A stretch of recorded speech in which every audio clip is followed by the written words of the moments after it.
Hi, it's Madupe, and today we're sharing another episode from Zigzag, the business show about being human that is also a part of the TED Audio Collective.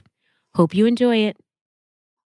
There's a new podcast from the TED Audio Collective that you might enjoy called Body Stuff with Dr. Jen Gunter. Body Stuff debunks the myths we've been told and sold about our health by exploring how the body works and some of the surprising backstories behind so-called cures. Is it actually possible to boost the immune system? Do we really need 8 glasses of water a day? Find out and follow Body Stuff with Dr. Jen Gunter wherever you listen to podcasts.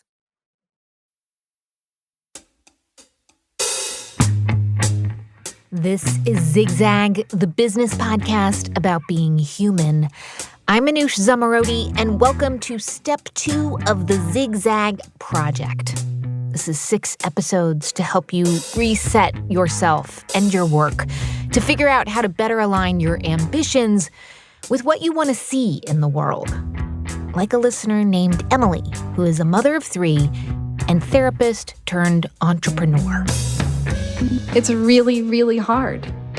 It's really hard to make a new fledgling business work and stay in alignment with my values. We're making something I really believe in, a solution I think we do really need in the long term. I hope you keep coming back to the center of why are we doing any of this? Why are we doing any of this? I really recognize that sound in your voice. Exhaustion mixed with determination to do things differently. You are not alone. According to one women's networking site, 1 in 4 women are looking to start a business after the pandemic. 2 out of 3 are planning a career change. And a lot of them have no idea how they're going to make that happen because, of course, here in the U.S., women have made up the bulk of job losses since February 2020, especially women of color. We've also seen record numbers of women not even trying to get back into work or dropping out because of caretaking duties.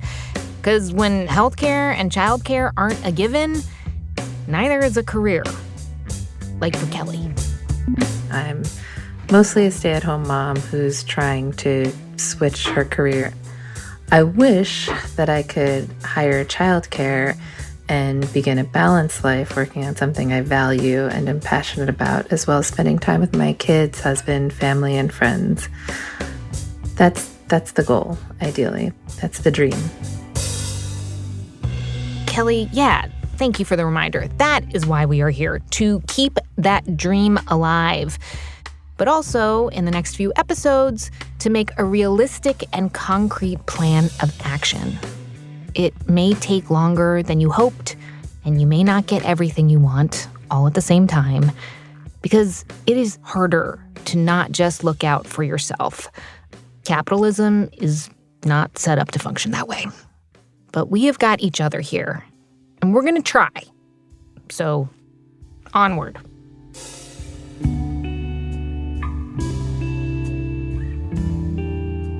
Last time, we learned about the neutral zone, that place between ending what was and moving forward to what may be. If you're doing the assignments, hopefully you took the Zigzag Project survey and filled in your blanks. If you're like, what are you talking about? All that info is at zigzagpod.com, or just go back, listen to the first episode to get started. And if that first step was about reflecting, today is about imagining. And we are going to stay in the neutral zone. No pressure on ourselves, no timelines, no financial constraints. Not yet, anyway. We're going to get a little dreamy. Because we want to live our best life and help other people live their best lives and pay the bills. And it can be really hard to picture what that even looks like. That's where this woman comes in. Hi, Manoush. It's great to be with you. My name is Priya Parker. I am a conflict resolution facilitator and writer and researcher. Priya Parker is probably best known for her book, The Art of Gathering. But years ago, when I was trying to figure out what the heck I was doing with my career, someone recommended that I talk to Priya. Visioning has come up on this podcast before, but Priya had a very hands-on method. She calls what I did with her a visioning lab. I asked her to record a short kind of seminar on it for you. A visioning lab is something that I started doing about a decade ago when I was working with groups and individuals and realized that part of the conflict or noise in the system was that people didn't actually know what their vision was, what their sense of purpose was. At a moment of transition, if people were trying to figure out what to do, or a market has drastically changed, or in a family, a patriarch or matriarch dies, there's some kind of interruption. And a visioning lab was basically a process, a space, an experience that helped people step out of their everyday life and ask, what is my vision? What is the biggest need in the world that you might have the passion and capacity to address?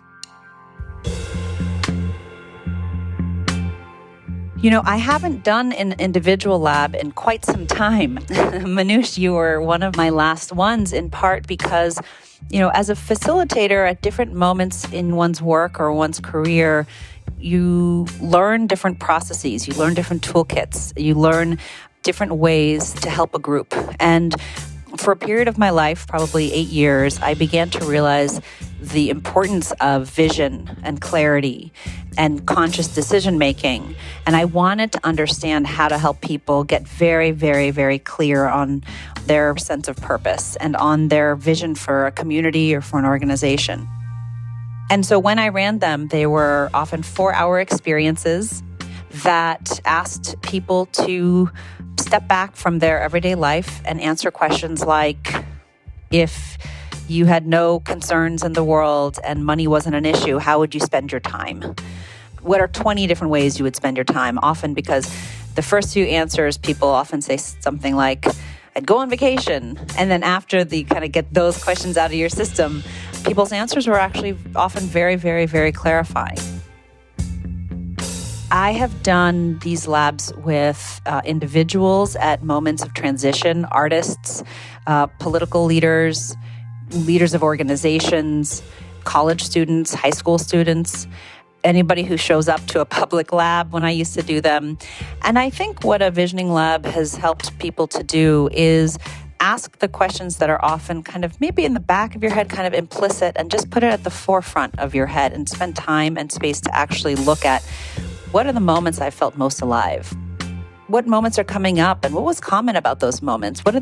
How are they different? What does it say about me? Was I with others? Was I alone? What was I actually doing? And the core of the work that I was trying to do with these groups is helping people detangle the activity from the actual underlying skill or value set or context that they're working in. A vision might be something that's very lofty and far in the future, but at the core of the work is actually a very practical question, which is looking in front of you and saying, what is the need here? What is it that I know how to do? And how do I want to spend my time? And slowing down and actually answering those questions in a very specific way, and then, building a life around it or building work around it.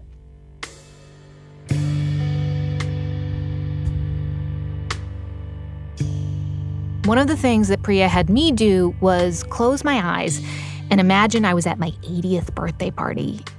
And I had to describe for her where I was, who was there, what I was wearing, and what qualities people were celebrating me for.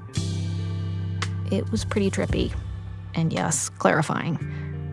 Priya has had a very special place in my heart ever since, because honestly, listeners, her process worked.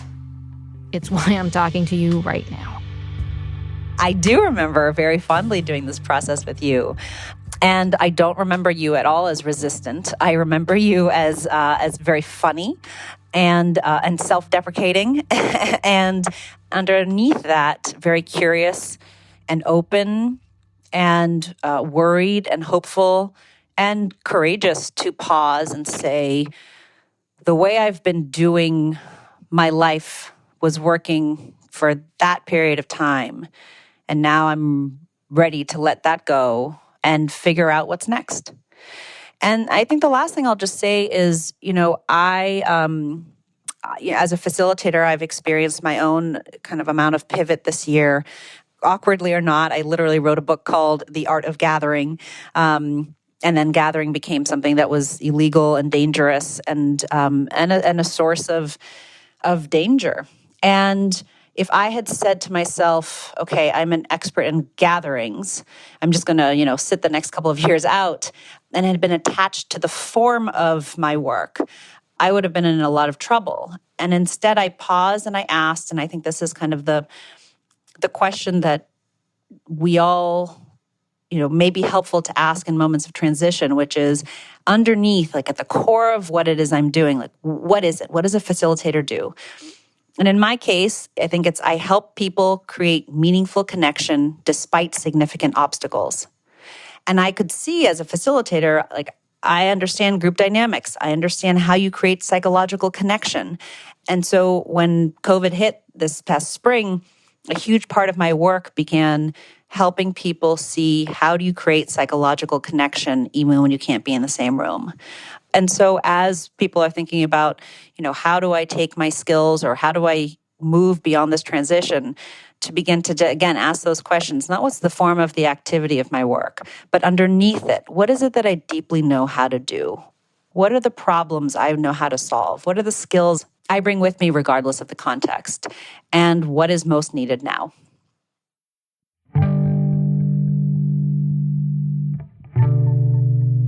So Priya says, go to the core of who you are to figure out what the business of you needs next. We're going to talk specifically how I want you to do it for your assignment after the break.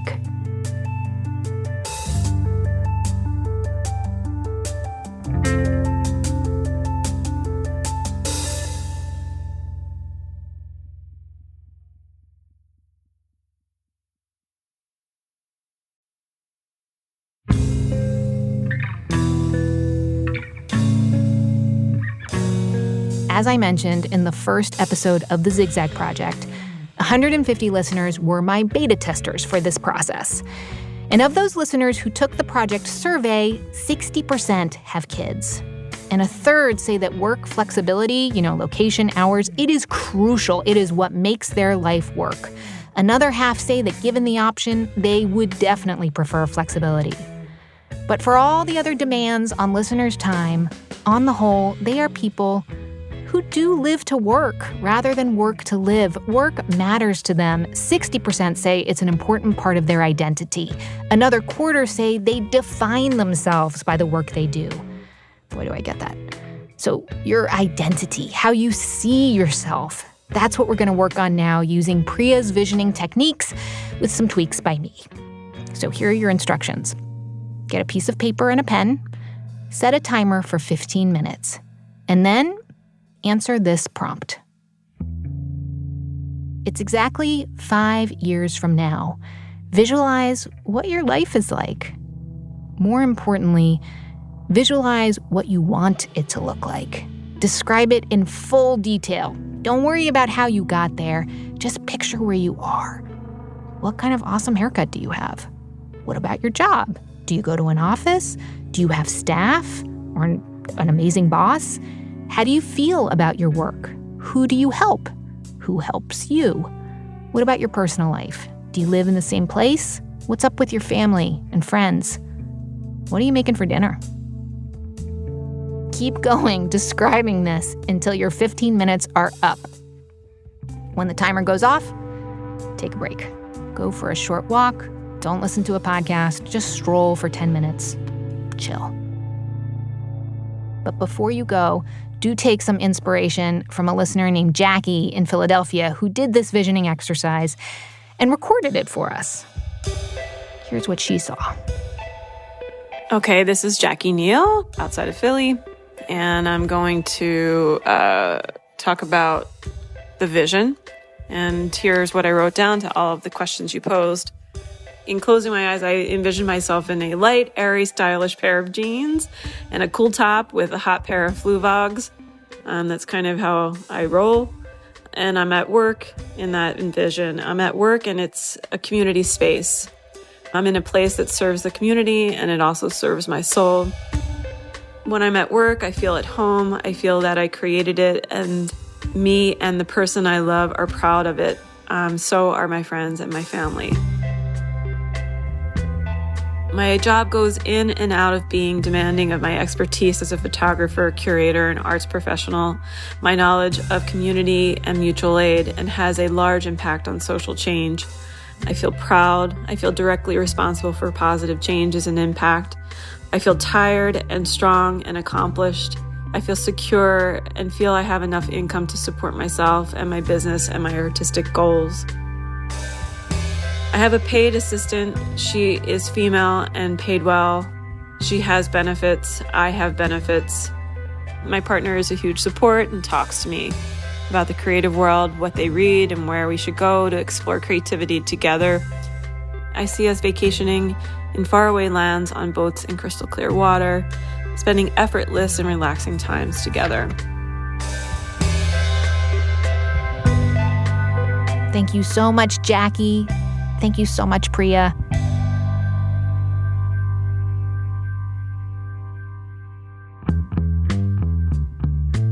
Step 3 is next week. Things are going to get weird. Hello, Manoush. It's Claire, and I just finished the day 3 projects, and let me just say, I absolutely loved the Weird Ideas activity. The homepage of Zigzag is the place to go for more info, zigzagpod.com. You'll find the link to the survey, to guests, and the sign up for the newsletter, which comes out with each episode with extra articles, behind-the-scenes stuff. It's kind of like a guide to this whole project. You can email me at zigzag@stableg.com. I would love to hear what you're discovering during the project. But also, if you're just listening and not doing the project, you're just kind of along for the ride, that is totally fine too. Be wherever you need to be right now.